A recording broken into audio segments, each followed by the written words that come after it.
안녕하십니까. 오늘 제가 조금 간이 부었습니다. 잘 이해 못하는 과학책을 하나 읽었거든요. 이런 책입니다. 기억을 찾아서. 이 사진에 나오는 이분이 에릭 캔델이라는 콜롬비아 의대의 교수님이신데요. 지금 나이가 90이시고 2000년에 노벨 생리의학상을 받았습니다. 제목이 말씀드리듯이 기억이라는 것이 무엇인가라는 것을 인간의 뇌세포를 그러니까 어쨌든 그 동물의 그 뇌세포와 같은 신경세포를 하나하나에서 거기에 화학적으로 어떻게 작용하는가를 규명하신 분입니다. 일반인을 위해서 쓰여진 책이지만 어렵더라고요.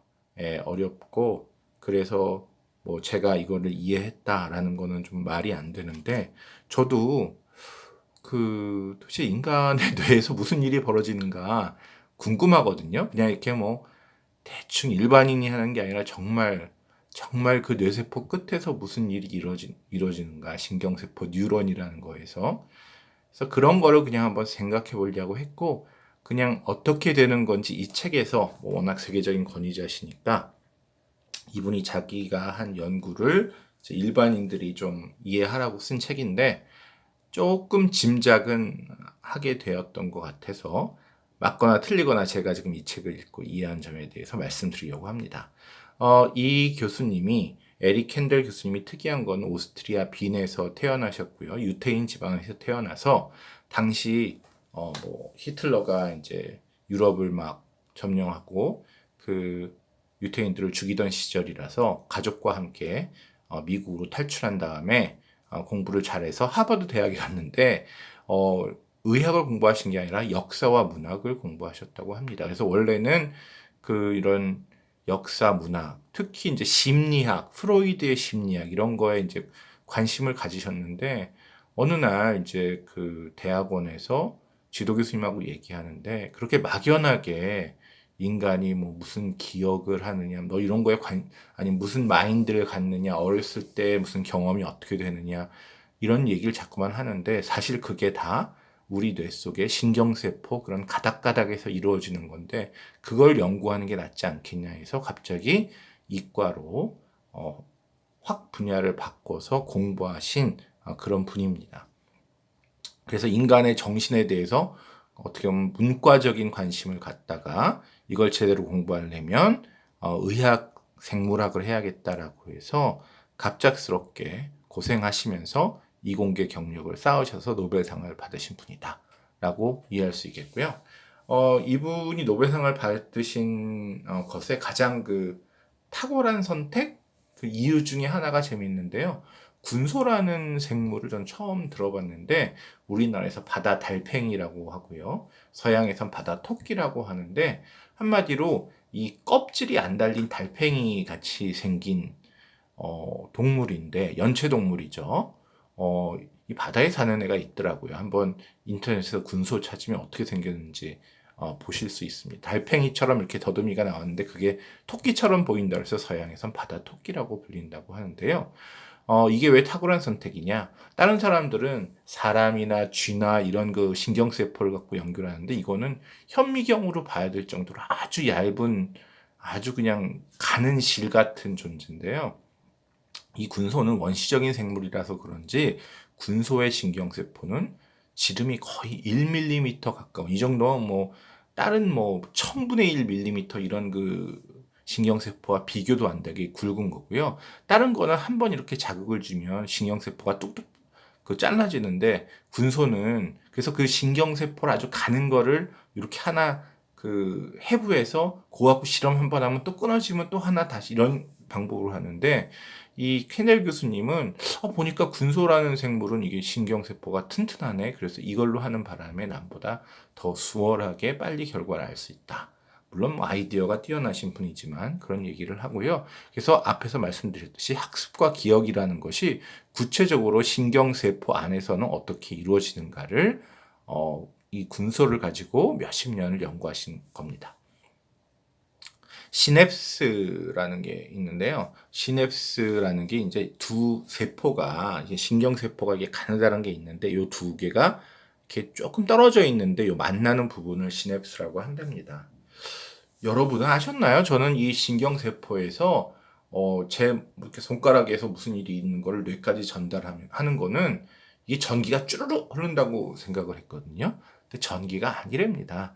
이게 그 화학작용으로 전달이 된답니다. 놀랍죠? 사실 그래서 시간도 오래 걸린다고 해요. 그래서 그 어떤 자극이 일어나면 그 화학물질이 쭉 전달되고 끝에 가서 다른 신경세포와 맞닿은 부분에서 화학물질이 분출되면 그게 다른 세포에 가서 작용을 한다는 거죠. 뭐 저도 화학 쪽의 문외한이라서 정확히 모르지만 그때 이제 분비되는 화학 물질이 뭐고 이것이 이쪽에 어떻게 전달이 되는가 라는 것들을 이제 다 과학자들이 밝혀냈다고 합니다.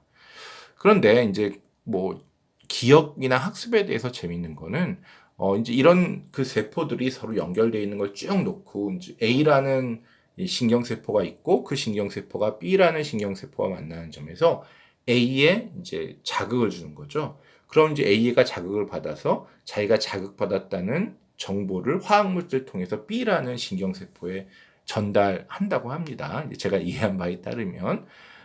그런데 그 예를 들어 누가 몰래 제 등을 툭 치면 제가 깜짝 놀라겠죠.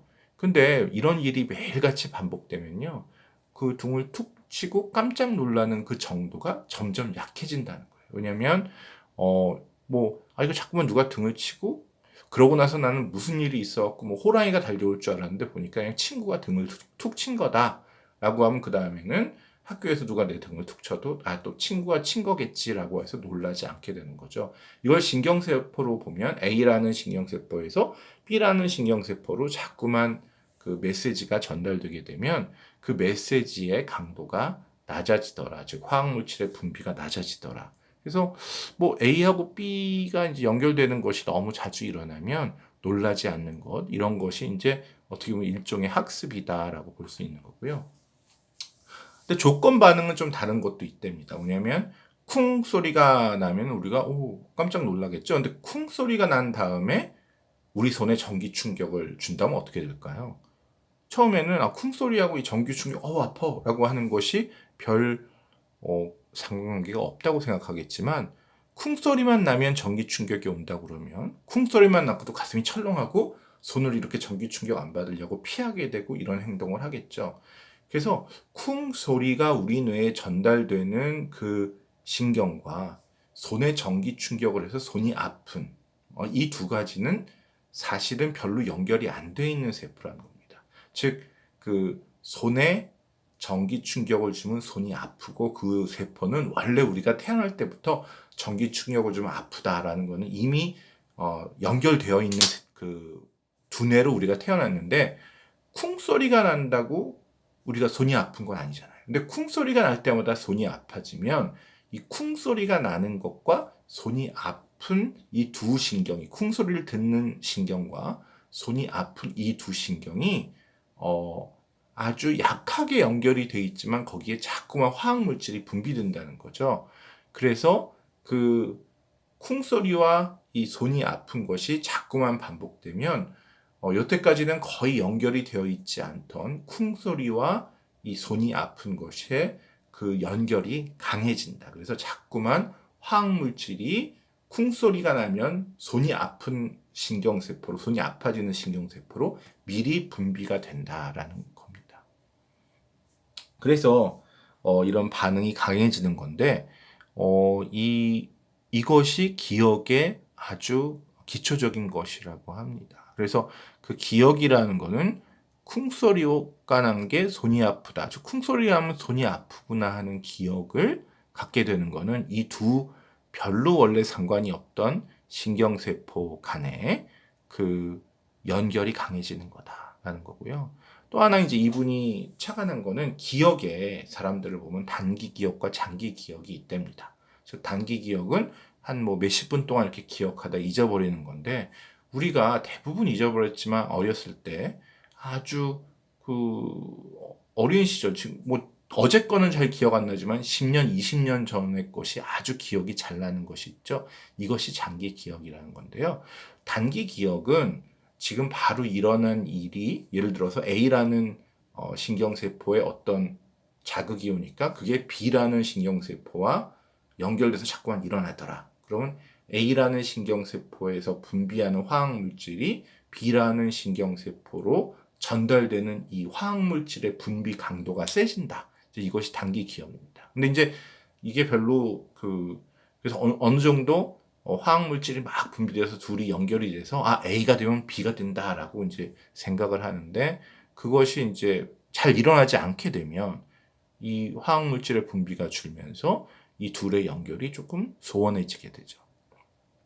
그런데 장기 기억은 이 연결이 강해지는 것이 조금 달라진다. 단기 기억은 화학물질의 분비가 많이 된다는 정도인데 이 단기 기억이 자꾸 반복된다든지 즉 쿵소리가 날 때마다 손이 아프다든지 아니면 쿵소리가 나서 손이 아픈데 그 손이 아픈 게 너무너무 아파갖고 우리가 그때 막 감정이 왈칵 솟아나고 그 통증이 너무 심하다 그러면 이때 어떤 일이 일어나냐면 여태까지 이렇게 한 가닥으로 연결되어 있던 A 신경세포와 B 신경세포가 그 끝에서 이렇게 뿌리가 돋아나서 여러 가닥으로 연결이 된다는 겁니다. 그래서 쿵소리가 나서 손이 아픈 게 그냥 별일 없고 한 번 정도 일어나고 끝나면 그거는 화학물질이 한번 확 분비됐다 화학물질이 없어지면 점차 잊어지는 단기 기억인데 이것이 너무 강도가 센데든지 아니면 반복이 되면 점차 쿵 소리를 듣는 신경세포 끝에서 뿌리 같은 것이 이렇게 자라나고 또 이 손이 아픈 세포에서 뿌리 같은 것이 자라나서 둘이 이렇게 연결이 한 가닥이 아니라 여러 가닥으로 되면서 이렇게 연결된 거는 이제 화학물질이 아니기 때문에 이 물리적으로 연결된 거죠. 그래서 화학작용은 한 번 일어났다 안 일어나면 끝나지만 이 장기 기억이 한 번 형성되면 한 번 일어났다 안 일어나더라도 이미 뿌리가 많이 연결되어 있기 때문에 오랜 후에 10년 후에 다시 A의 충격을 가하면 찌리릭 하면서 바로 B의 그 반응이 오도록 된다는 거죠. 그래서 그 우리가 옛날 일을 참 오늘 지금 막 일어나듯이 기억한다는 거는 그때 우리가 이 장기 기억 속에 이 세포가 신경세포가 뿌리가 여러 개 자라서 연결됐다. 이제 그렇게 해석할 수 있다고 합니다. 그래서 저는 뭐 약간 그럴듯하다라고 생각했는데 잘 모르는 제가 설명드렸는데 여러분은 어떻게 생각하실지 모르겠습니다. 그래서 제가 이걸 보고 저는 이제 이 책에 나오지 않지만 기억은 무엇인가라는 걸 생각하게 되더라고요. 기억이란 건 결국 신경세포가 연결되는 것이 기억이라고 이 책에 자꾸만 나오고 노벨상을 받았는데요. 그래서 제가 제 와이프랑 오늘 얘기를 좀 해봤습니다. 지금부터 20년 전에 제가 이제 일본에서 교수를 하고 있었는데요. 뭐 가난한 아주 그냥 젊은 교수였죠. 근데 큰맘 먹고 일본의 그 동경에서 제가 일하던 동경에서 뭐 한 1시간, 1시간 반 거리에 있는 가루이자와라는 그 유명한 관광지를 한번 갔습니다. 뭐 가난해서 돈 모아서 여행 가니까 결혼 초기에 정말 즐거운 여행이었죠. 그래서 가루이자와 지금 그다음에 못 갔습니다. 근데 그 20년 전에 간 가루이자와에서 뭐가 생각나냐? 저와 제 와이프가 동시에 미소 오니기리라고 얘기를 했거든요. 미소라는 건 일본 된장이죠. 오니기리는 삼각김밥입니다. 근데 거기 가 보니까요. 삼각김밥에 일본 된장을 묻혀서 한 그런 삼각김밥이 있는데 뭐 고기나 이런 게 든 게 아니에요. 그냥 그 일본 된장인데 좀 특수한 된장을 넣은 거예요. 너무 맛있더라고요. 근데 똑같이 그걸 기억을 하는 거예요. 20년 전에. 20년 동안 거의 한 번도 얘기를 안 했는데. 그래서 제가 생각해 보니까 이 가루이자와라는 단어를 듣고 나서 그때 여행 가서 먹은 그 삼각김밥 미소 오니기리가 너무 맛있는 거예요. 그래서 가루이자와라는 거를 근데 가루이자와라는 얘기를 듣고 제가 이 미소 오니기리 삼각김밥이 생각났다는 거는 뭔가요? 그때 이렇게 삼각김밥의 모양이 이렇게 떠오릅니다. 미소 오니기리가. 그리고 거기 이렇게 노란 된장이 묻혀져 있고요. 마치 제가 이제 입에 넣은 듯이 침이 조금 흐르죠. 그러니까 이게 어떻게 보면은 그때 제 기억이 너무 강하고 너무 행복하고 그런 것 때문에 가루이자와라는 단어를 듣는 이 청각세포가 뿌리를 막 뻗어서 미소 오니기리를 먹을 때 그 오니기리의 모양, 색깔, 그리고 그 맛, 이런 것들을 느끼게 하는 저의 감각세포, 이 시각 또는 이 미각세포와 이렇게 뿌리를 뻗어서 꽉 연결이 되어 있는 거예요. 그래서 이게 물리적으로 연결이 되어 있으니까 화학적인 거는 화학물질이 없어지면 되죠. 이 물리적인 거는 지금도 뿌리가 이렇게 연결이 되어 있으니까 가루이자와 하는 순간 그것이 생각난 것이 아닐까. 즉, 그 어떤 연상이라는 거죠. 기억이라는 게 그냥 이렇게 뭐 한 게 아니라 기억이라는 거는 뭐 할 때 이렇게 생각이 나는 거잖아요. 갑자기 생각이 나는 게 아니라 내가 갑자기 빨간 풍선을 봤더니 어렸을 때 아버지가 사준 빨간 풍선, 아버지와 놀러 갔던 창경궁 이렇게 생각이 나는 거죠. 그래서 결국 기억이라는 거는 나의 경험에서 인상이 깊었던 것들끼리 우리 신경세포가 단단하게 연결이 돼 있는 그런 것이기 때문에 제가 똑같이 다시 태어난다고 해도 만약에 다른 경험을 해서 다른 기억을 하면 그때 다른 경험을 한 한승구와 지금 저 한승구는 뇌세포 간에 뻗어 있는 뿌리의 방향이 다 다르지 않을까. 그래서 다시 결론적으로 그냥 무식한 문과적 결론은 가족 친구라는 거는 비슷한 경험을 하면서 뇌의 신경세포의 그 회로나 뿌리가 비슷하게 뻗게 된 사람들이 아닌가 또 이런 생각을 한번 해봅니다. 뇌라는 것 잘 모르지만 그래도 한번 제 능력껏 한번 이 책을 읽고 노벨상 수상자의 책을 읽고 생각해 보았습니다. 감사합니다.